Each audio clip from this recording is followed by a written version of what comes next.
ഈ മണിക്കൂറിലെ ഏറ്റവും പ്രധാനപ്പെട്ട വാർത്ത ഗുരുവായൂർ ഏകാദശിയോടനുബന്ധിച്ചുള്ള ഉദയാസ്തമന പൂജ ആചാരങ്ങളിൽ സുപ്രീം കോടതിയുടെ ഇടപെടലാണ്. ഈ ആചാരങ്ങൾ അതേപടി തുടരേണ്ടതായിരുന്നു എന്ന് സുപ്രീം കോടതി അഭിപ്രായപ്പെട്ടിരിക്കുന്നു. ഹർജിയിൽ സുപ്രീം കോടതി ദേവസ്വം ഭരണസമിതിക്ക് നോട്ടീസ് അയച്ചു. പൂജയുടെ പട്ടിക അതേപടി നിലനിർത്താൻ കോടതി നിർദ്ദേശം നൽകി. ഉദയാസ്തമന പൂജ മാറ്റിയതിനെതിരെയായിരുന്നു ഹർജി. ജിഷ്ണു കൃഷ്ണൻ ചേർന്ന വിവരങ്ങളുമായി. ജിഷ്ണു, വളരെ കൃത്യമായ ശക്തമായ നിലപാടാണ് സുപ്രീം കോടതിയുടെ ഭാഗത്തു നിന്നുണ്ടായിരിക്കുന്നത്. ആചാരങ്ങൾ അതേപടി തുടരേണ്ടതായിരുന്നു എന്ന കാര്യം ഉന്നത കോടതി വ്യക്തമാക്കിയിരിക്കുന്നു. എന്തൊക്കെ ഇതിനെ തുടർന്ന് വിമർശനങ്ങൾ ഉണ്ടായി? നോട്ടീസിൽ പറയുന്നത് എന്ത്? ഇവിടെ ഗുരുവായൂരിലെ ഏകാദശി ഉദയാസ്തമന പൂജയുമായി ബന്ധപ്പെട്ട കേസിൽ നിർണായകമായ നിരീക്ഷണവും നിർദ്ദേശവുമാണ് ഇപ്പോൾ സുപ്രീം കോടതിയുടെ ഭാഗത്തു നിന്നുണ്ടായിട്ടുള്ളത്. സുപ്രീം കോടതിക്ക് മുൻപാകെ വന്നിട്ടുള്ള ഹർജി വൃശ്ചിക മാസത്തിലെ ഏകാദശിയിൽ ഇന്നത്തെ ഏകാദശി ദിനവുമായി ബന്ധപ്പെട്ട് ഗുരുവായൂരിൽ നടക്കുന്ന ഉദയാസ്തമന പൂജ മാറ്റിയതിനെതിരെ ആ ഉദയാസ്തമന പൂജ മാറ്റിയത് ചോദ്യം ചെയ്തുകൊണ്ടുള്ള ഹർജിയായിരുന്നു സുപ്രീം കോടതിയിൽ വന്നത്. ഇന്ന് ജസ്റ്റിസ് ജെ കെ മഹേശ്വരി അധ്യക്ഷയായ ബെഞ്ച് ഈ കേസ് പരിഗണിക്കുകയും കേസ് പരിഗണിക്കുമ്പോൾ നൽകിയിട്ടുള്ള നിരീക്ഷണങ്ങൾ നിർദ്ദേശങ്ങളാണ് ഏറെ നിർണായകം. കോടതി തന്നെ ചൂണ്ടിക്കാട്ടിയിട്ടുള്ളത് കാലങ്ങളായി പാലിച്ചു വരുന്ന ആചാരങ്ങളായിരുന്നു. അത് അതേപടി തന്നെ പാലിക്കേണ്ടതായിരുന്ന വ്യക്തമായ നിരീക്ഷണം, അല്ലെങ്കിൽ അത് ദേവസ്വം ബോർഡിനുള്ള വിമർശനമായി തന്നെ നമുക്ക് കണക്കാക്കാം. കാലങ്ങളായി തുടർന്നു വരുന്ന ആചാരങ്ങൾ അതേപടി പാലിക്കേണ്ടതായിരുന്നു എന്ന് സുപ്രീം കോടതി തന്നെ ചൂണ്ടിക്കാട്ടിയിരിക്കുകയാണ്. ഒപ്പം നിലവിൽ ഗുരുവായൂർ ദേവസ്വത്തിന്റെ വെബ്സൈറ്റിലുള്ള പൂജാ പട്ടിക, ആ പൂജകളുടെ പട്ടികയിൽ മാറ്റം വരുത്തരുതെന്നും അത് അതേപടി തന്നെ നിലനിർത്തണം എന്നുള്ള കാര്യവും സുപ്രീം കോടതി നിർദ്ദേശിച്ചിട്ടുണ്ട്. കേസിൽ എതിർ കക്ഷികൾക്ക് ഗുരുവായൂർ ദേവസ്വത്തിന് ഇപ്പോൾ സുപ്രീം കോടതി നോട്ടീസ് നൽകിയിരിക്കുകയാണ്. തന്ത്രി കുടുംബമായ പുഴക്കര ചേനാസ് കുടുംബമാണ് ഇത്തരത്തിൽ ഹർജിയുമായി സുപ്രീം കോടതിയിലേക്ക് കഴിഞ്ഞ ദിവസം എത്തിയത്. ആ ഹർജിയിൽ പ്രധാനമായും ചൂണ്ടിക്കാണിക്കുന്നത് വൃശ്ചിക മാസ ഏകാദശിയിലെ ഉദയാസ്തമന പൂജ അത് ആചാരത്തിന്റെ ഭാഗമായാണ്. അത് മറ്റ് സൗകര്യങ്ങൾ നോക്കിക്കൊണ്ട് മാറ്റിവെക്കാൻ സാധിക്കില്ല. ആചാരങ്ങൾ മാറ്റുന്നത് ദേവഹിതത്തിന് എതിരാണെന്നും അത് ക്ഷേത്രത്തിന്റെ ചൈതന്യത്തെ ബാധിക്കും എന്നുള്ള കാര്യവുമാണ് ഈ തന്ത്രി കുടുംബം അഭിഭാഷകൻ മുഖേന സുപ്രീം കോടതി അറിയിച്ചത്. തുടർന്ന് അടിയന്തരമായി തന്നെ കേസ് പരിഗണിക്കണമെന്ന് ആവശ്യപ്പെട്ടിരുന്നെങ്കിലും കേസ് ഇന്നത്തേക്ക് ചീഫ് ജസ്റ്റിസ് മാറ്റിവെക്കുകയായിരുന്നു. ഇന്ന് ജെ കെ മഹേശ്വരി അധ്യക്ഷയായ ബെഞ്ചാണ് കേസ് പരിഗണിച്ചത്. ആ കേസ് പരിഗണിക്കുമ്പോഴാണ് കാലങ്ങളായി തുടർന്നു വന്നിരുന്ന ആചാരങ്ങൾ അതേപടി പാലിക്കേണ്ടതായിരുന്നു എന്ന കൃത്യമായ നിരീക്ഷണം, ഭക്ത സമൂഹത്തിന് അനുകൂലമായ നിരീക്ഷണം കോടതിയുടെ ഭാഗത്തു നിന്നുണ്ടായത്. ഒപ്പം കേസിൽ ഇനി വിശദമായ വാദം നടക്കുമെന്നാണ് മനസ്സിലാക്കേണ്ടത്. കാരണം ഗുരുവായൂർ ദേവസ്വത്തിന് സുപ്രീം കോടതി നോട്ടീസ് നൽകിയിട്ടുണ്ട്. ദേവസ്വത്തിന്റെ ഭാഗം ഇനി വാദമായി സത്യവാങ്മൂലമായി കോടതിയിൽ സമർപ്പിക്കും. വിശദമായ വാദം സുപ്രീം കോടതിയിൽ ഉണ്ടാകും. ഏതായാലും ഹൈക്കോടതി എത്ര ദിവസത്തിനുള്ളിൽ ഈ നോട്ടീസിന് മറുപടി നൽകണമെന്ന് കോടതി ആവശ്യപ്പെട്ടിരിക്കുന്നു? എന്തൊക്കെ കാര്യങ്ങൾ അക്കമിട്ട് പറയുന്നുണ്ട് ഈ ഉദയാസ്തമന പൂജ മാറ്റിയത് ഉൾപ്പെടെയുള്ള കാര്യങ്ങൾ? വീണ, നിലവിൽ കേസിന്റെ സ്വാഭാവിക നടപടി എന്നുള്ള രീതിയിലാണ് ഗുരുവായൂർ ദേവസ്വത്തിന് എതിർകക്ഷി എന്നുള്ള രീതിയിൽ ഗുരുവായൂർ ദേവസ്വത്തിന് കോടതി നോട്ടീസ് നൽകിയിട്ടുള്ളത്. അടുത്ത കേസ് പരിഗണിക്കുന്ന ദിവസം കോടതി അറിയിക്കും. അതിനു മുൻപായി തന്നെ വിശദമായ സത്യവാങ്മൂലം ഗുരുവായൂർ ദേവസ്വം സുപ്രീം കോടതിയിൽ സമർപ്പിക്കേണ്ടി വരും. ഗുരുവായൂർ ദേവസ്വത്തിന്റെ വാദം ഇതിനോടകം തന്നെ നമുക്ക് മുൻപിലുണ്ട്. കാരണം ഈ കേസ് ഇതിനോടകം ഹൈക്കോടതിയിൽ എത്തിയിരുന്നു. ഹൈക്കോടതിയിൽ ഗുരുവായൂർ ദേവസ്വം വ്യക്തമാക്കിയത് ഈ ഉദയാസ്തമന പൂജ മാറ്റുന്നത് അന്ന് ഈ ആചാരങ്ങളുമായി ബന്ധപ്പെട്ട് അല്ലെങ്കിൽ ഈ പൂജയുമായി ബന്ധപ്പെട്ട് ക്ഷേത്ര നട അടയ്ക്കുന്നത് അല്ലെങ്കിൽ അത്തരത്തിലുള്ള കാര്യങ്ങൾ ക്ഷേത്രത്തിലെത്തുന്ന ഭക്തർക്ക് അസൗകര്യമുണ്ടാക്കും, അവിടെ ദർശനത്തിന് അസൗകര്യങ്ങൾ ഉണ്ടാകും എന്ന വാദമാണ് ഗുരുവായൂർ ദേവസ്വം ഹൈക്കോടതിക്ക് മുൻപാകെ ഉന്നയിച്ചിരുന്നത്. ഹൈക്കോടതി ഗുരുവായൂർ ദേവസ്വത്തിന്റെ വാദമായിരുന്നു അംഗീകരിച്ചത്. എന്നാൽ സുപ്രീം കോടതിയിലേക്ക് എത്തുമ്പോൾ ഇതേ സമാനമായ വാദം തന്നെ ആയിരിക്കുമോ ഗുരുവായൂർ ദേവസ്വം സത്യവാങ്മൂലത്തിലൂടെ സമർപ്പിക്കുക എന്നുള്ളത് നമുക്ക് നോക്കിക്കാണേണ്ടതാണ്. ഏതായാലും സുപ്രീം കോടതിയിൽ കേസുമായി ബന്ധപ്പെട്ട വിശദമായ വാദം നടക്കും. തന്ത്രി കുടുംബം ചൂണ്ടിക്കാട്ടിക്കുന്നത് ഭക്ത സമൂഹം ആവർത്തിച്ച് ആവശ്യപ്പെടുന്നത് പോലെ ഈ ഏകാദശി ദിനത്തിലെ ഉദയാസ്തമന പൂജ അത് ആചാരങ്ങളുടെ ഭാഗമാണ്. ഈ വൃശ്ചിക മാസത്തിലെ ഏകാദശിയിലെ ഉദയാസ്തമന പൂജ തുലാമാസത്തിലേക്ക് മാറ്റിവെക്കുന്നത് അത് ആചാരങ്ങളുടെ ലംഘനമാകും, ദേവഹിതത്തിനെതിരാകും, ക്ഷേത്രത്തിന്റെ ചൈതന്യത്തെ ബാധിക്കും. ഈ 3 പോയിന്റുകളാണ് തന്ത്രി കുടുംബം സുപ്രീം കോടതിക്ക് മുൻപാകെ ഉന്നയിച്ചിട്ടുള്ളത്. കോടതി ഇപ്പോൾ ഗുരുവായൂർ ദേവസ്വത്തിന് നോട്ടീസ് നൽകിയിരിക്കുകയാണ്. ആചാരങ്ങൾ അതേപടി പാലിക്കേണ്ടതായിരുന്നു. ഞാൻ ജിഷ്ണുവിലേക്ക് തിരിച്ചു വരാം. വളരെ പ്രധാനപ്പെട്ട ചില കാര്യങ്ങൾ കൂടി ചോദിക്കേണ്ടതുണ്ട്. അതിനു മുമ്പ് ഹിന്ദു ഐക്യവേദി നേതാവ് RV ബാബു ടെലിഫോൺ ലൈനിൽ ചേരുന്നുണ്ട്. ശ്രീ RV ബാബു, പരമോന്നത നീതിപീഠം വ്യക്തമാക്കിയിരിക്കുകയാണ് ആചാരങ്ങൾ അതേപടി തുടരേണ്ടതായിരുന്നു എന്ന്. ഇത് ശക്തമായ ഒരു നിർദ്ദേശമാണ്. സത്യത്തിൽ സുപ്രീം കോടതിയുടെ ഭാഗത്തു നിന്നുണ്ടായിരിക്കും. ഇനി വാദം നടക്കേണ്ടിയിരിക്കുന്നു. പക്ഷേ എങ്കിൽ പോലും ഇത് വ്യക്തമാണ് കോടതി എന്താണ് ഉദ്ദേശിച്ചത് എന്നുള്ളത്. ഭക്തർക്ക് ഈ ഏകാദശി നാളിൽ കിട്ടിയ വളരെ പോസിറ്റീവായിട്ടുള്ള ഒരു കാര്യം കൂടിയാണ് കോടതിയുടെ ഭാഗത്തു നിന്നുണ്ടായിരിക്കുന്നത്. തീർച്ചയായും ഗുരുവായൂർ ഏകാദശിയാണെന്ന്. ഗുരുവായൂർ ഏകാദശി നാളിൽ തന്നെ ഇത്തരത്തിൽ സുപ്രീം കോടതിയുടെ ഇന്ത്യയുടെ പരമോന്നത നീതിന്യായ പീഠം ഭക്തർക്ക് അനുകൂലമായ, വിശ്വാസത്തിന് അനുകൂലമായിട്ടുള്ള ഒരു അഭിപ്രായ പ്രകടനമെങ്കിലും നടത്തി എന്നുള്ളത് വളരെ വലിയൊരു കാര്യം തന്നെയാണ്. വളരെ വലിയൊരു ഊർജമാണ് ഭക്തന്മാർക്ക് കിട്ടുക. ആ കാര്യത്തിൽ യാതൊരു സംശയവും വേണ്ട.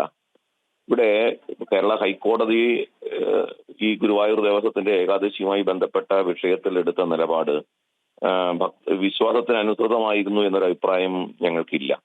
ആചാരങ്ങളെ സംബന്ധിച്ചിടത്തോളം അന്തിമമായി തീരുമാനമെടുക്കുന്നത് തന്ത്രിയാണെങ്കിലും തന്ത്രി ആ തീരുമാനത്തിലേക്ക് എത്തേണ്ടത് അതിനനുസൃതമായ ദേവഹിതത്തിനനുസൃതമായിട്ടായിരിക്കണം, അടിസ്ഥാനത്തിലായിരിക്കണം എന്നുള്ളതാണ് പൊതുവെ ഉള്ള കീഴ്വഴക്കം. ആ കീഴ്വഴക്കം ലംഘിച്ചുകൊണ്ടാണ് ഗുരുവായൂർ തന്ത്രി ഏകപക്ഷീയമായിട്ട് ഒരു ദേവഹിതത്തെ സംബന്ധിച്ചിടത്തോളം തെറ്റിദ്ധരിപ്പിക്കുന്ന തരത്തിൽ ദേവഹിതം നോക്കി എന്ന് പൊതുസമൂഹത്തെ ബോധിപ്പിക്കുന്ന തരത്തിൽ ആണ് അത്തരത്തിലൊരു നിലപാടെടുത്തത്. തന്ത്രിയുടെ നിലപാട് ഭരണസമിതിയുടെ താല്പര്യത്തിന് സംരക്ഷിക്കാൻ വേണ്ടി മാത്രമായിരുന്നു. ഭരണസമിതിയുടെ രാഷ്ട്രീയമായ ഒട്ടനവധി താല്പര്യങ്ങൾക്ക് അനുസൃതമായി ഗുരുവായൂർ തന്ത്രി പ്രവർത്തിക്കുന്നു എന്ന ആക്ഷേപം പൊതുവെയുണ്ട്. അപ്പോ അതിനോട് ചേർന്ന് നിൽക്കുന്ന ഒരു അഭിപ്രായമാണ് ഗുരുവായൂർ തന്ത്രി ഈ വിഷയത്തിൽ എടുത്തത് എന്നുള്ളതാണ് നമ്മളെയൊക്കെ ബുദ്ധിമുട്ടിക്കുന്ന കാര്യം. തന്ത്രി ബഹുമാന്യനായ ഒരു വ്യക്തിയാണ്. വിശ്വാസികളെ സംബന്ധിച്ചിടത്തോളം തന്ത്രിയുടെ വാക്കുകൾക്ക് വലിയ വിലയുണ്ട്. എന്നാൽ തന്ത്രിയുടെ അത്തരം വാക്കുകൾ ഉപയോഗിക്കേണ്ടത്, അല്ലെങ്കിൽ തന്ത്രിയുടെ അഭിപ്രായം ആചാരാനുസൃതമായിരിക്കണം, വിശ്വാസത്തിനനുസൃതമായിരിക്കണം. അത് ഏതെങ്കിലും രാഷ്ട്രീയ പ്രസ്ഥാനത്തെ സന്തോഷിപ്പിക്കാനോ സുഖിപ്പിക്കാനോ വേണ്ടിയുള്ളതാവരുത്. പക്ഷേ ഇവിടെ നിർഭാഗ്യവശാൽ ഗുരുവായൂർ തന്ത്രി അത്തരത്തിലുള്ളൊരു നിലപാടെടുത്തു എന്നുള്ളത് അങ്ങേയറ്റം വേദനിപ്പിക്കുന്നതാണ്. ഗുരുവായൂർ തന്ത്രിയോടുള്ള എല്ലാ ബഹുമാനവും നിലനിർത്തിക്കൊണ്ട് തന്നെ പറയട്ടെ, ഗുരുവായൂർ തന്ത്രിയുടെ ആ നിലപാട് തീർത്തും തെറ്റായിരുന്നു. ഇപ്പൊ സുപ്രീം കോടതി ഈ നിലയ്ക്കൊരു അഭിപ്രായം പറഞ്ഞത് വളരെ വലിയ ആശ്വാസം ഭക്തജനങ്ങൾക്കുണ്ടാകും എന്നുള്ള കാര്യത്തിൽ സംശയമില്ല. ഈ വർഷം ഏകാദശിയോടനുബന്ധിച്ച് നടക്കേണ്ട ഉദയാസ്തമന പൂജ നടത്താതിരുന്നത് വലിയ തോതിലുള്ള ഒരു ആചാര ലംഘനം തന്നെയാണ്. ദേവസ്വം ഭരണസമിതി വലിയൊരു തെറ്റായിട്ടുള്ള കാര്യമാണ് നടപ്പിലാക്കിയിട്ടുള്ളത്. സുപ്രീം കോടതിയോട് ദേവസ്വത്തിന് മറുപടികൾ നൽകേണ്ടി വരും. സുപ്രീം കോടതി ഭക്തന്മാർക്കും വിശ്വാസത്തിനും അനുസൃതമായ ഒരു ഉത്തരവ് സുപ്രീം കോടതിയിൽ നിന്നുണ്ടാകും എന്ന പ്രതീക്ഷ തന്നെയാണ് ഈ സമയത്ത് ഞങ്ങൾക്കുള്ളത്. ശ്രീ ആർ വി ബാബു, ഇതിപ്പോൾ ഉദയാസ്തമന പൂജ സംബന്ധിച്ച ഹർജി പരിഗണിക്കുമ്പോൾ കോടതി ഇടപെട്ട് പറഞ്ഞ വാക്കുകളാണ്. അന്തിമ വിധിന്യായം വരാനിരിക്കുന്നു. അത് മാറ്റിവെച്ചാൽ പരമോന്നത നീതിപീഠം പറയുന്ന ഓരോ വാക്കും വളരെ പ്രാധാന്യമുള്ളതാണ്. അതിലേറ്റവും പ്രധാനപ്പെട്ട ഒന്നാണ് ഈ ആചാരങ്ങൾ അതേപടി തുടരേണ്ടതായിരുന്നു എന്ന് പറയുന്നത്. അത് ഗുരുവായൂരിലെ ഈ ഉദയാസ്തമന പൂജയിൽ മാത്രമല്ല, സുപ്രീം കോടതിയുടെ ഈ വാക്കുകൾ ഒരു റഫറൻസായി പല കേസുകളിലും സ്വീകരിക്കാവുന്നതല്ലേ? അല്ല, ഇത് വാക്കാലുള്ള ഒരു പരാമർശമാണ്. അതുകൊണ്ട് റെഫറൻസ് ആയിട്ട് നമുക്ക് ഉപയോഗിക്കാൻ പറ്റുമെന്ന് ഞാൻ വിചാരിക്കുന്നില്ല. കാരണം അത് ജഡ്ജ്മെന്റിന്റെ ഭാഗമായിട്ട് വരുമ്പോൾ മാത്രമാണ് അത് റെഫറൻസ് ആയിട്ട് ഉപയോഗിക്കുക. ഇപ്പോ ജഡ്ജ്മെന്റിൽ അത് ഉൾക്കൊള്ളുമോ എന്നുള്ളത് നോക്കണം. ഇപ്പോ ആചാരങ്ങൾ മാറ്റാൻ പറ്റാത്തതാണ് എന്ന അഭിപ്രായമൊന്നും ഹിന്ദു സംഘടനകൾക്കുള്ളതായിട്ട് എനിക്ക് തോന്നുന്നില്ല. ആചാരങ്ങൾ മാറ്റാം. പല ആചാരങ്ങളും നമ്മുടെ സമൂഹത്തിൽ മാറ്റിയിട്ടുണ്ട്. പക്ഷേ അത് ആരാണ് മാറ്റേണ്ടത്? കോടതിയാണോ, ദേവസ്വം ബോർഡാണോ, അല്ലെങ്കിൽ പോലീസാണോ, സർക്കാരാണോ? അല്ല, അതിന് അതിൻ്റെതായിട്ടുള്ള ബോഡിയുണ്ട്. ആ ബോഡി ആരാണ് എന്നുള്ളത് ഇതിനു മുൻപ് ഇത്തരം ആചാരങ്ങൾ മാറ്റിയ സമയത്ത് തീരുമാനിച്ചിട്ടുണ്ട്. ആ ബോഡിയാണ് തീരുമാനമെടുത്തുള്ളത്. അതിന് ധർമാചാര്യന്മാരുടെ സഭയുണ്ട്, തന്ത്രിമാരുണ്ട്. ഇവരെല്ലാം ഒരുമിച്ചിരുന്ന് ദേവഹിതം നോക്കിയിട്ട് വേണം അതാത് സ്ഥലങ്ങളിൽ അതാത് ക്ഷേത്രത്തിന്റെ പ്രതിഷ്ഠയ്ക്കനുസൃതമായി രൂപപ്പെട്ടു വന്ന ആചാരങ്ങൾ മാറ്റാനായിട്ട്. അപ്പോ ആചാരങ്ങൾ മാറ്റാൻ പറ്റാത്തതാണ് എന്ന അഭിപ്രായം നമുക്കില്ല. ആചാരങ്ങൾ മാറ്റാം, പക്ഷേ അതിന് വ്യക്തമായ ദേവഹിതം നോക്കണം. അഭിജ്ഞന്മാരായിട്ടുള്ള അല്ലെങ്കിൽ തന്ത്രിമുഖ്യന്മാരായിട്ടുള്ള ആചാര്യന്മാരുടെ അഭിമതം നോക്കണം. അപ്പോ ഇതെല്ലാം പരിശോധിച്ചിട്ടും മാത്രമേ ഒരു ക്ഷേത്രത്തിലെ പ്രതിഷ്ഠയോട് ബന്ധപ്പെട്ടുള്ള ആചാരങ്ങളെയും തൊടാൻ പാടുള്ളൂ എന്നുള്ളതാണ് സുപ്രീം കോടതി ഉദ്ദേശിച്ചിട്ടുണ്ടാവുക എന്നാണ് ഞാൻ വിചാരിക്കുന്നത്. കാരണം സുപ്രീം കോടതി തന്നെ നിരവധി ആചാരങ്ങളിൽ മാറ്റം വരുത്തിയിട്ടുണ്ടല്ലോ. അപ്പോ സുപ്രീം കോടതി പറയുന്നത്, ഇപ്പൊ നമുക്കിപ്പോ ശബരിമല ഉൾപ്പെടെയുള്ള കാര്യത്തിൽ പോലും നമ്മളെ നിലപാട് എന്താണ്? കോടതിയോ പോലീസോ അല്ല ഇത്തരം കാര്യങ്ങളിൽ നിലപാടെടുക്കേണ്ടത്. നിലപാടെടുക്കാൻ ഉത്തരവാദിത്തപ്പെട്ടവര് അത് ഇവിടുത്തെ ധർമാചാര്യന്മാരാണ്, സന്യാസിമാരാണ്, ധർമ്മഗുരുക്കന്മാരാണ്. അവരൊരുമിച്ചിരുന്ന് ചർച്ച ചെയ്ത് ദേവഹിതം അനുസരിച്ചിട്ട് വേണം ഈ കാര്യങ്ങളിൽ നിലപാട് പറയാൻ. അല്ലാതെ കോടതിയോ പോലീസോ സർക്കാരോ ഒന്നും ഇക്കാര്യത്തിൽ ഒരു തീരുമാനം എടുക്കാൻ പാടില്ല എന്നുള്ള നിലപാടാണ് നമ്മുടേത്. ആ നിലപാടിൽ മാറ്റമില്ല. അപ്പൊ അതുകൊണ്ട് സുപ്രീം കോടതിയുടെ ഈ വാക്ക് ഒരു റഫറൻസ് ആയിട്ട് ഉപയോഗിക്കണമെങ്കിൽ അത് ജഡ്ജ്മെന്റിന്റെ ഭാഗമായിട്ട് വരണം. അതല്ലാത്തടത്തോളം റഫറൻസ് അല്ല. വ്യക്തമാണ് താങ്കൾ പറഞ്ഞത്. കാരണം ഇതിപ്പോൾ ഈ കേസിൽ ഈ ഹർജിയിൽ ഇടപെട്ടുകൊണ്ട് സുപ്രീം കോടതി നടത്തിയൊരു പരാമർശമാണ്. ഇത് അന്തിമ വിധിന്യായത്തിൽ ഉൾപ്പെടുന്നുണ്ടെങ്കിൽ ഒരു പക്ഷേ അത് വലിയ ഒരു പ്രധാനപ്പെട്ട വിഷയമായി എടുക്കേണ്ടതുണ്ട്. ഏതായാലും വളരെ നന്ദി ശ്രീ ആർ വി ബാബു. പൂജയുടെ പട്ടിക അതേപടി നിലനിർത്താൻ ഇപ്പോൾ കോടതി നിർദ്ദേശം നൽകിയിരിക്കുകയാണ്. ജിഷ്ണു തുടരുകയാണ് വിവരങ്ങളുമായി. ജിഷ്ണു, ഈ പൂജയുടെ പട്ടിക അതേപടി നിലനിർത്തണം എന്ന് പറയുമ്പോൾ ഇത് നമുക്കറിയാം, ഈ ഏകാദശി, ഇന്ന് ഗുരുവായൂരിൽ ഏകാദശിയാണ്, അതിനോടനുബന്ധിച്ച് നടത്തേണ്ടിയിരുന്ന ഉദയാസ്തമന പൂജയാണ് വളരെ നേരത്തെ, ഒരു മാസം മുന്നേ നടത്തിയത്. അത് തിരക്കൊഴിവാക്കാൻ എന്ന ന്യായം പറഞ്ഞ് ഏകപക്ഷീയമായി എടുത്തൊരു തീരുമാനം, ആ രീതിയിൽ തീരുമാനങ്ങൾ എടുക്കാൻ പാടില്ല എന്നുള്ളതായിരുന്നല്ലോ ആവശ്യം.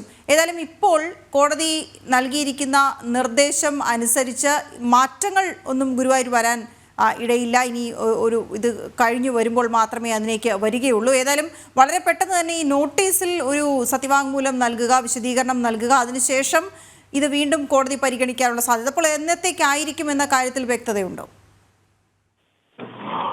ഈ വിഷയത്തിന്മേൽ വിശദമായ വാദം സുപ്രീം കോടതിയിൽ ഉണ്ടാകുമെന്നുള്ളതാണ് മനസ്സിലാക്കേണ്ടത്. നിലവിൽ കേസിന്റെ പ്രാഥമിക നടപടി എന്നുള്ള രീതിയിലാണ് ഹർജിയിന്മേൽ ഗുരുവായൂർ ദേവസ്വത്തിന് സുപ്രീം കോടതി നോട്ടീസ് നൽകിയിട്ടുള്ളത്. ഇനി വീണ ചൂണ്ടിക്കാട്ടിയതുപോലെ ദേവസ്വത്തിന്റെ സത്യവാങ്മൂലം സമർപ്പിക്കേണ്ടതുണ്ട്. അതിനുശേഷം ദേവസ്വത്തിന്റെ വാദം, ഒപ്പം നിലവിൽ ഹർജി നൽകിയിട്ടുള്ള തന്ത്രി കുടുംബത്തിന്റെ വാദം, കോടതിയുടെ നിരീക്ഷണങ്ങൾ, അതിനുശേഷമായിരിക്കും ഒരു അന്തിമമായ വിധിയിലേക്ക്, അന്തിമമായ തീരുമാനത്തിലേക്ക് സുപ്രീം കോടതിയിൽ എത്തുക. പ്രഥമമായുള്ള നിരീക്ഷണം സുപ്രീം കോടതി നടത്തിയത് ഭക്തസമൂഹത്തിന് ആശ്വാസമാണ്. കാലങ്ങളായുള്ള ആചാരങ്ങൾ പാലിക്കേണ്ടതായിരുന്നു എന്ന നിരീക്ഷണമാണ് സുപ്രീം കോടതിയുടെ ഭാഗത്തുനിന്നുണ്ടായിട്ടുള്ളത്. ഒപ്പം വെബ്സൈറ്റിലെ പൂജാക്രമങ്ങൾ, പൂജാ പട്ടിക അതേപോലെ നിലനിർത്തണം എന്ന് കോടതി വ്യക്തമാക്കിയപ്പോഴും നിലവിൽ ഇന്ന് നടക്കേണ്ടിയിരുന്ന ഉദയാസ്തമന പൂജയിൽ വന്നിട്ടുള്ള വീഴ്ച, അതിൽ യാതൊരു തരത്തിലുള്ള മാറ്റങ്ങളും നിലവിൽ വരുത്താൻ സാധിക്കില്ല എന്നുള്ളതാണ്. കാരണം ഗുരുവായൂർ ദേവസ്വത്തിന്റെ തീരുമാനപ്രകാരം നിലവിൽ ഗുരുവായൂരിലെ നടപടികൾ പുരോഗമിക്കുകയാണ്. ഒപ്പം ഗുരുവായൂർ ദേവസ്വത്തിന്റെ തീരുമാനം കേരള ഹൈക്കോടതി ശരിവെക്കുകയും ചെയ്തിരുന്നു. ഇതിൽ ഏറ്റവും പ്രധാനപ്പെട്ടത്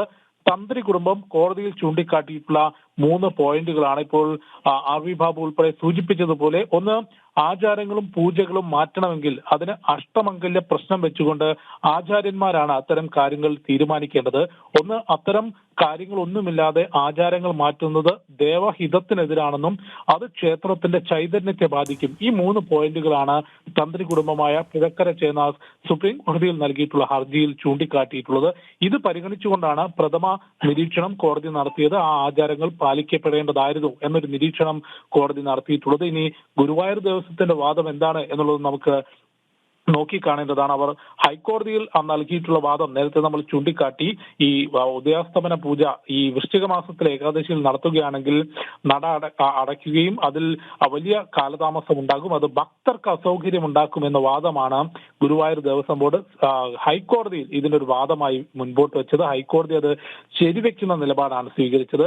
സുപ്രീം കോടതിയിലേക്ക് എത്തുമ്പോൾ അതിനപ്പുറത്തേക്ക് എന്തെല്ലാം വാദങ്ങൾ ഗുരുവായൂർ ദേവസ്വം ഹാജരാക്കുമെന്നുള്ളതും സുപ്രീം കോടതി ഏതു തരത്തിൽ ഇത് നിരീക്ഷിക്കുമെന്നുള്ളതാണ് നോക്കിക്കാണേണ്ടത്. ഏതായാലും ശക്തമായ വാദങ്ങളാണ് തന്ത്രി കുടുംബം ഇപ്പോൾ സുപ്രീം കോടതിക്ക് മുൻപിലേക്ക് വെച്ചിട്ടുള്ളത്. അത് നിയമവ്യവസ്ഥകൾക്ക്, രാജ്യത്തിന്റെ പരമോന്നത നീതിപീഠത്തിന് തള്ളിക്കളയാൻ സാധിക്കാത്ത തരത്തിൽ രാജ്യത്ത് നിലനിൽക്കുന്ന ആചാരക്രമങ്ങൾ അല്ലെങ്കിൽ നിയമാനുസൃതമായോ തുടർന്നു വരുന്ന ആചാരക്രമങ്ങളിലോ മാറ്റം വരുത്തണമെങ്കിൽ അതിന് അതിൻ്റെതായ വഴികളുണ്ട്, അതിൻ്റെതായ ക്രമങ്ങളുണ്ട് എന്നുള്ള കൃത്യമായ പോയിന്റാണ് തന്ത്രി കുടുംബം കോടതിക്ക് മുൻപിലേക്ക് വെച്ചിട്ടുള്ളത്. നിലവിൽ നടന്നിട്ടുള്ളത് ആചാര ലംഘനമാണെന്നും അത് ക്ഷേത്രത്തിന്റെ ചൈതന്യത്തെ ബാധിച്ചിട്ടുണ്ടെന്നും ദേവഹിതത്തിനെതിരാണ് എന്നുള്ളതുമാണ് ഹർജിയിൽ വളരെ വ്യക്തമായി തന്നെ ചൂണ്ടിക്കാട്ടിയിട്ടുള്ളത്. ഏതായാലും ഇതിന്റെ ശരി ജിഷ്ണു, ഞാനൊന്ന് ആനന്ദിലേക്ക് കൂടി പോയി വരാം തൃശ്ശൂരിൽ നിന്ന്.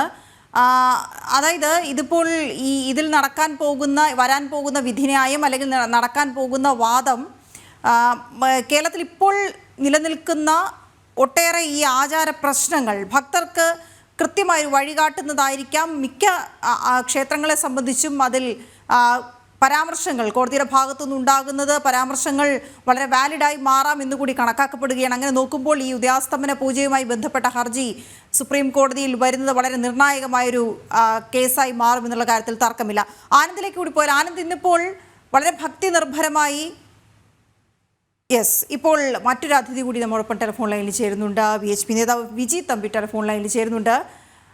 ശ്രീ വിജി തമ്പി, ഗുരുവായൂർ ക്ഷേത്രത്തിലെ ഉദയാസ്തമന പൂജ സംബന്ധിച്ച് സുപ്രീം കോടതിയിൽ നിന്ന് ലഭിച്ചിരിക്കുന്ന വളരെ ഭക്തർക്ക് അനുകൂലമായ ഒരു വാചകമാണ് ഈ ആചാരങ്ങൾ അതേപടി തുടരേണ്ടതായിരുന്നു എന്ന കാര്യം. ഏതായാലും ഇപ്പോൾ ദേവസ്വം ബോർഡ് നോട്ടീസ് അയച്ചിട്ടുണ്ട്. ഇനിയിപ്പോൾ വിശദമായ വാദപ്രതിവാദങ്ങൾ നടക്കേണ്ടിയിരിക്കുന്നു. പക്ഷേ എങ്കിൽ പോലും പ്രതീക്ഷകളുണ്ട്. ശ്രീ വിജി തമ്പി, ഞാൻ ചോദിക്കട്ടെ, ഇതിപ്പോ ഇന്നായിരുന്നു ഗുരുവായൂർ ഏകാദശി. കാലങ്ങളോളം എത്രയോ കാലങ്ങളായി മുടങ്ങാതെ നടന്നുകൊണ്ടിരിക്കുന്ന ഉദയാസ്തമന പൂജ ഇന്ന് മുടങ്ങിയില്ലേ? അപ്പോൾ അതിനു വേണ്ടിയാണോ ഗുരുവായൂർ ദേവസ്വവും എല്ലാവരും ചേർന്ന് നീട്ടി പലതും ഹൈക്കോടതി ചോദിച്ച പല പേപ്പറുകളും നീട്ടി കൊണ്ടുപോയി അവസാനം എന്ത് പറ്റി? ലാസ്റ്റ് മിനിറ്റിലാണ് അവിടുന്ന് ഒരു വിധി വന്നത്. അത് കഴിഞ്ഞ് സുപ്രീം കോടതി വളരെ പോസിറ്റീവായിട്ടുള്ള വിധിയാണ് പറഞ്ഞത്. പക്ഷേ അത് 2 ദിവസം മുമ്പായിരുന്നെങ്കിൽ തീർച്ചയായിട്ടും ഈ ഉദയാസ്തമനം മൂലം മുടങ്ങില്ലായിരുന്നു. പക്ഷേ ഇതില് ഞാൻ പലപ്പോഴും പറഞ്ഞിട്ടുണ്ട്, ഞാൻ നേരത്തെയും പറഞ്ഞിട്ടുണ്ട്, ഇതിൽ ഭഗവാൻ എന്തോ ഇതിൽ കണ്ടിട്ടുണ്ട്. കാരണം ഭൂലോക വൈകുണ്ഠനാഥനാണ് അവിടെ ഇരിക്കുന്നത്. ഭഗവാൻ എന്തോ കണ്ടിട്ടുണ്ട്. കാരണം അതിൽ പങ്കെടുത്തവർക്കെല്ലാം, അല്ലെങ്കിൽ അതിന് ഭഗവാനെതിരായി ചെയ്തവർക്കെല്ലാം ഓരോ അനുഭവങ്ങൾ തീർച്ചയായിട്ടും വരും. ഇപ്പൊ തന്നെ ഉദാഹരണം പറഞ്ഞു കഴിഞ്ഞാൽ, തന്ത്രിയാണല്ലോ അതിന് ഏറ്റവും കൂടുതൽ വാശി പിടിച്ചത്. ഇപ്പൊ തന്ത്രിക്ക് ഇന്ന് ഏകാദശി നാളിൽ തന്ത്രിക്ക് ക്ഷേത്രത്തിൽ കയറാൻ പറ്റാതായി, അദ്ദേഹത്തിന് പൊലയായി എന്നാണ് ഞാനിപ്പോൾ അറിഞ്ഞത്. ശരിയാണെന്നാണ് എനിക്ക് തോന്നുന്നത്. ഞാൻ സ്ഥലത്ത് കണ്ടതാണ്. തന്ത്രിക്ക് പൊലയായി, അതുകൊണ്ട് 10 ദിവസത്തേക്ക് ഇനി ക്ഷേത്രത്തിൽ കയറാൻ പറ്റില്ല. അപ്പം പ്രധാന തന്ത്രിക്ക് ക്ഷേത്രത്തിൽ കയറാൻ പറ്റാത്ത രീതിയിൽ അവസ്ഥയായി. അപ്പൊ അതുപോലെ ഇതിൽ ഓരോരുത്തർക്കും ഇതിലെന്തോ ഒരു ഭഗവാന്റെ ഒരു കളി ഇതിനകത്തുണ്ടെന്നാണ് എനിക്ക് തോന്നുന്നത്. കാരണം അല്ലെങ്കിൽ തന്നെ ഇതിപ്പം ഇങ്ങനെ വരേണ്ട കാര്യമില്ല. കാര്യം ഇത്രയും നീട്ടി കൊണ്ടുപോയി, എന്നോ വരേണ്ട ഒരു വിധി നീട്ടിക്കൊണ്ടുപോയിട്ട് ഇപ്പൊ സുപ്രീം കോടതി പറഞ്ഞിരിക്കുന്നത് വളരെ ശരിയാണ്. കാര്യം മാത്രമല്ല, യഥാർത്ഥത്തിൽ പറഞ്ഞു കഴിഞ്ഞാൽ ഈ ക്ഷേത്രങ്ങളുടെ ആചാരാനുഷ്ഠാനങ്ങളുടെ കാര്യത്തിൽ കോടതികൾ ഇടപെടാനേ പാടില്ല. കോടതി പോകേണ്ട കാര്യമല്ല അത്. കാര്യം ഈ ആചാരാനുഷ്ഠാനങ്ങൾക്ക് കോടതിക്ക് എങ്ങനെ വിധി പറയാൻ പറ്റും, അല്ലെങ്കിൽ കോടതിക്ക് എങ്ങനെ അതിനകത്തൊരു ഇത് പറയാൻ പറ്റും? ഇതിനൊക്കെ കാലങ്ങളായിട്ടുള്ള ഓരോ ആചാരങ്ങളുടെ പേരിലുള്ള കാര്യങ്ങളിലേ നടക്കുന്നത്. അതിനെയൊക്കെ കോടതിക്ക് അതിന് തെളിവുകൾ സഹിതമോ അല്ലെങ്കിൽ അതിന് വ്യക്തിനിഷ്ഠമായിട്ട് അതിനെ വിലയിരുത്താൻ പറ്റുമോ? അത് പറ്റില്ലല്ലോ. അപ്പൊ അത്തരം കാര്യങ്ങൾ കോടതി അതിന് അത്തരം കാര്യങ്ങൾ ചർച്ച ചെയ്യാനേ പാടില്ല. കാര്യം അത് തീരുമാനിക്കാനുള്ള ആചാര്യന്മാരുണ്ട്, സന്യാസി ശ്രേഷ്ഠന്മാരുണ്ട്, അതുപോലെ ഹിന്ദുമത ശ്രേഷ്ഠന്മാരുണ്ട്. അവരുമായിട്ട് ചർച്ച ചെയ്യാൻ പറഞ്ഞ് കോടതി വിടുകയാണ് വേണ്ടത്. കാര്യം അവരാണ് തീരുമാനിക്കേണ്ടത്. ആചാര്യന്മാർ തീരുമാനിക്കട്ടെ, അല്ലെങ്കിൽ ഹൈന്ദവ സന്യാസിമാർ തീരുമാനിക്കട്ടെ, അല്ലെങ്കിൽ ഹൈന്ദവ ഇതിനെപ്പറ്റി അറിവും ജ്ഞാനവും ഉള്ളവർ തീരുമാനിക്കട്ടെ. അല്ലാതെ കോടതി ഇതിനകത്ത് തെളിവും ന്യായവും വെച്ചിട്ട് തീരുമാനിക്കാൻ പറ്റുന്ന വിഷയമല്ലല്ലോ ആചാരാനുഷ്ഠാനങ്ങൾ. അപ്പൊ അത്തരം കാര്യങ്ങളിൽ കോടതികൾ ഇടപെടാതിരിക്കുന്നതാണ് ഏറ്റവും നല്ലത്. മറ്റു കാര്യങ്ങളിൽ, ക്ഷേത്രത്തിന് മറ്റ് ബന്ധപ്പെട്ട ഭക്തജനങ്ങളുടെ കാര്യങ്ങളിലോ അല്ലെങ്കിൽ അവിടുത്തെ ഭരണ സംബന്ധമായ കാര്യങ്ങളിലോ മറ്റു കാര്യങ്ങളിലൊക്കെ കോടതി ഇടപെടുകയും വേണം. പക്ഷെ ഇത്തരം ആചാരാനുഷ്ഠാനങ്ങളുടെ കാര്യത്തിൽ കോടതി ഇടപെടുമ്പോൾ അതിനിങ്ങനെയുള്ള ചില ബുദ്ധിമുട്ടുകൾ ഉണ്ടാവും എന്നാണ് എനിക്ക് തോന്നുന്നത്. യെസ്, വളരെ നന്ദി ശ്രീ വിജി തമ്പി പ്രതികരിച്ചതിന്. ഏതായാലും അദ്ദേഹം അഭിപ്രായം ചൂണ്ടിക്കാണിക്കുകയായിരുന്നു. പക്ഷേ ഈ പൂജ മുടങ്ങിപ്പോയല്ലോ എന്ന കാര്യം കൂടി അദ്ദേഹം പറയുകയും ചെയ്തു. കാരണം ഈ ഹർജി കോടതിയിൽ വന്നിട്ട് ദിവസങ്ങളായി, പക്ഷേ വിധി വന്നത് ഇന്ന് മാത്രമാണല്ലോ എന്ന കാര്യം കൂടിയാണ്. ആനന്ദ് പുത്തൂർ ചേരുന്നുണ്ട്. ആനന്ദ്, ഞാൻ സൂചിപ്പിച്ചു വരികയായിരുന്നു, വളരെ ഭക്തി നിർഭരമായ അന്തരീക്ഷത്തിൽ ഗുരുവായൂർ ഏകാദശി നടക്കുകയാണ്. പക്ഷേ ഭക്തർക്കൊരു വിഷമം ഉണ്ടായത് ഈ ഉദയാസ്തമന പൂജ, എത്രയോ കാലങ്ങളായി നടന്നു വരുന്ന ഉദയാസ്തമന പൂജ ഇന്ന് നടക്കാനിരുന്നതാണ്. പക്ഷെ അത് നടക്കാൻ കഴിയാത്ത സാഹചര്യം ആയിരുന്നു. ഏതായാലും കോടതി വിധി ഇപ്പോൾ വിധി എന്ന് പറയാൻ കഴിയില്ലെങ്കിലും ഇതിൽ പരാമർശം വന്നിരിക്കുന്നത് വളരെ അനുകൂലമായാണ്. ഇനി വാദപ്രതിവാദങ്ങൾ നടക്കേണ്ടിയിരിക്കുന്നു. ദേവസ്വം ബോർഡ് നോട്ടീസ് അയച്ചിട്ടുണ്ട്. ഏതായാലും ഭക്തരുടെ പ്രതികരണം എങ്ങനെയാണ് ആനന്ദ്? തീർച്ചയായിട്ടും വീണ, അതായത് ഭക്തരെ സംബന്ധിച്ചിടത്തോളം ഏറ്റവും പ്രധാനപ്പെട്ട ഒരു ദിവസമാണ് ഗുരുവായൂർ ഏകാദശി. ഗുരുവായൂർ അപ്പനെ സംബന്ധിച്ചിടത്തോളം ഏറ്റവും പ്രധാനപ്പെട്ട ഒരു ദിവസമാണ്. എന്തായാലും ഈ ഭക്തരുടെ ഒരു പരിഭവത്തിന് ഒരു താൽക്കാലികമായിട്ടെങ്കിലും ഒരു സന്തോഷം ഉള്ള ഒരു വിധി തന്നെയാണ്, അല്ലെങ്കിൽ ഒരു പരാമർശം തന്നെയാണ് സുപ്രീം കോടതിയുടെ ഭാഗത്തു നിന്നും ഉണ്ടായിട്ടുള്ളത്. നമുക്കറിയാം, നൂറ്റാണ്ടുകളായി നടന്നുകൊണ്ടിരിക്കുന്ന ഒരു ഉദയാസ്തമന പൂജ അത്തരത്തിൽ ക്ഷേത്രത്തിലെ തിരക്ക് കാരണം പറഞ്ഞുകൊണ്ട് ദേവസ്വം മാറ്റാനുള്ള ഒരു തീരുമാനത്തിലേക്ക് എത്തുന്നു. തന്ത്രി അതിനോട് അനുകൂലമായിട്ടുള്ള ഒരു നിലപാടെടുക്കുന്നു. പക്ഷേ തന്ത്രി കുടുംബത്തിൽ തന്നെ 9 അംഗങ്ങൾ ചേർന്നുകൊണ്ട് ഹൈക്കോടതിയെ സമീപിക്കുന്നു. മാത്രമല്ല, ഈ ആചാരങ്ങൾ നൂറ്റാണ്ടുകളായി നടന്നുകൊണ്ടുവന്നിരുന്ന ചിറളയം കോവിലകത്തെ അംഗങ്ങൾ കോടതിയെ സമീപിക്കുന്നു. ക്ഷേത്ര രക്ഷാസമിതിയുടെ നേതൃത്വത്തിലുള്ള അംഗങ്ങൾ കോടതിയെ സമീപിക്കുന്നു. അപ്പോൾ ആ തലത്തിലേക്ക് ഭക്തരും അതുമായി ബന്ധപ്പെട്ടുകൊണ്ടുള്ള ആചാര്യന്മാരും എല്ലാം ഒരേ സ്വരത്തിൽ പറയുന്നത് ഇതൊരു ആചാരമായിരുന്നു, നൂറ്റാണ്ടുകളായി നടന്നുകൊണ്ടിരുന്ന ഒരു ആചാരമായിരുന്നു, ശങ്കരാചാര്യർ ചിട്ടപ്പെടുത്തിയിട്ടുള്ള ഒരു ആചാരമാണ്, പൂജാവിധികളാണ്, അനുഷ്ഠാന ക്രമങ്ങളാണ്. അത് ഇത്തരത്തിൽ ഒരു ഭക്തജനങ്ങളുടെ തിരക്ക് മൂലം മാറ്റിക്കൊണ്ടുള്ള ഈ ദേവസ്വത്തിന്റെയും തന്ത്രിയുടെയും ഒരു നിലപാടിനെതിരെ കടുത്ത പ്രതിഷേധം തന്നെയാണ് ഉയർന്നിരുന്നത്. ഹൈക്കോടതി ആ വിഷയത്തിൽ തന്ത്രിക്ക് അനുകൂലമായി നിലപാടെടുത്തെങ്കിലും പക്ഷേ ഇപ്പോൾ രാജ്യത്തിന്റെ പരമോന്നത കോടതി എന്തായാലും ആ വിഷയത്തിൽ ഇടപെട്ടിരിക്കുന്നു എന്ന് പറയുന്നത് ഭക്തരെ സംബന്ധിച്ചിടത്തോളം വലിയ സന്തോഷമുള്ള കാര്യം തന്നെയാണ്. ഭക്തർ അത് തന്നെയാണ് ഏറ്റവും അധികം ചൂണ്ടിക്കാട്ടപ്പെടുന്നത്. എന്തായാലും ഈ ആചാരങ്ങൾ അതേപടി തന്നെ സംരക്ഷിക്കേണ്ടതായിരുന്നു എന്ന് തന്നെയാണ് സുപ്രീം കോടതിയുടെ ഭാഗത്തു നിന്നുള്ള പരാമർശം ഉണ്ടായിട്ടുള്ളത്. എന്തായാലും ഇപ്പോൾ ദേവസ്വത്തിന് അതുമായി ബന്ധപ്പെട്ടുകൊണ്ട് നോട്ടീസ് വായിച്ചിട്ടുണ്ട്. നമുക്കറിയാം, നമ്മളാണ് ഇത് തുടക്കം മുതൽ തന്നെ ആ വിഷയം, ജന TV ആണ് ഈ വിഷയം എടുത്തുകൊണ്ട് പൊതുജനങ്ങളിലേക്ക് ഇതിന്റെ ശ്രദ്ധ പതിപ്പിച്ചത്. പ്രത്യേകിച്ച് ഈ ആചാര ലംഘനങ്ങൾ നടക്കുന്നത് ഒരു പതിവാകുന്ന ഒരു കാലഘട്ടത്തിൽ തന്നെയാണ് ഇത്തരത്തിലുള്ള, പ്രത്യേകിച്ച് ഗുരുവായൂർ പോലെ വിശ്വപ്രസിദ്ധമായ ഭൂലോക വൈകുണ്ഠനാഥൻ ഇരിക്കുന്ന ഈ ഒരു സ്ഥലത്ത് ആ ഒരു ക്ഷേത്രത്തിലെ നൂറ്റാണ്ടുകളായി ഏതാണ്ട് 700-ലധികം വർഷങ്ങളായി തുടർന്നുകൊണ്ടിരുന്ന ഒരു ആചാരം അത് ഒറ്റ അടിക്ക് മാറ്റാനുള്ള ഒരു തീരുമാനത്തിലേക്ക് ദേവസ്വം എത്തുകയും അതിന് ചില തട്ടുനായങ്ങൾ പറഞ്ഞുകൊണ്ട് തന്നെ മുന്നോട്ട് പോവുകയും ചെയ്തിരുന്നു. പക്ഷേ നമ്മൾ തുടക്കം മുതൽ തന്നെ ഈ വാർത്ത ജനങ്ങളിലേക്ക് എത്തിച്ചിരുന്നു. അതുമായി ബന്ധപ്പെട്ടുകൊണ്ട് ജനസഭ നടത്തിയിരുന്നു. ഇതുമായി ബന്ധപ്പെട്ട സമസ്ത മേഖലകളുടെയും ആചാര്യന്മാരുടെയും സംഘടനകളുടെയും എല്ലാം പ്രതിഷേധങ്ങളും നമ്മൾ തത്സമയം തന്നെ ജനങ്ങളിലേക്ക് എത്തിച്ചിരുന്നു. എന്തായാലും സുപ്രീം കോടതിയുടെ ഭാഗത്തു നിന്ന് വളരെ അനുകൂലമായിട്ടുള്ള ഒരു പരാമർശം ഉണ്ടായി എന്ന് പറയുന്നത് തന്നെ ഭക്തജനങ്ങളെ സംബന്ധിച്ചിടത്തോളം വളരെ സന്തോഷത്തിന്റെ കാര്യമാണ്. മാത്രമല്ല, ഈ ഗുരുവായൂർ ക്ഷേത്രവുമായി ബന്ധപ്പെട്ടുകൊണ്ട് എല്ലാ വിശ്വാസികൾക്കും ഇന്ന് വളരെ പ്രധാനപ്പെട്ട ഒരു ദിവസമാണ്. ഈ ഒരു ദിവസം തന്നെ, ഈ ഒരു സമയത്ത് തന്നെ ഇത്തരത്തിലൊരു വിധി വന്നതിൽ പൊതുവെ എല്ലാവരും വളരെ സന്തോഷത്തിൽ തന്നെയാണ്. വീണ. ശരി ആനന്ദ്, ഏതായാലും അത് വളരെ അനുകൂലമാക്കുകയാണ് ഭക്തർ. കാരണം കോടതിയിൽ നിന്ന് ഇങ്ങനെ ഒരു പരാമർശം ഉണ്ടാകുമ്പോൾ അത് പ്രതീക്ഷ നൽകുന്നതാണ് എന്ന കാര്യമാണ് അവർ പങ്കുവയ്ക്കുന്നതും എന്ന് മനസ്സിലാക്കുന്നു. കാരണം ഇന്നിപ്പോൾ ഏകാദശി ദിനമാണ്. അവിടെ ഭക്തരുടെ ഒഴുക്ക് തുടർന്നുകൊണ്ടേയിരിക്കുകയാണ്.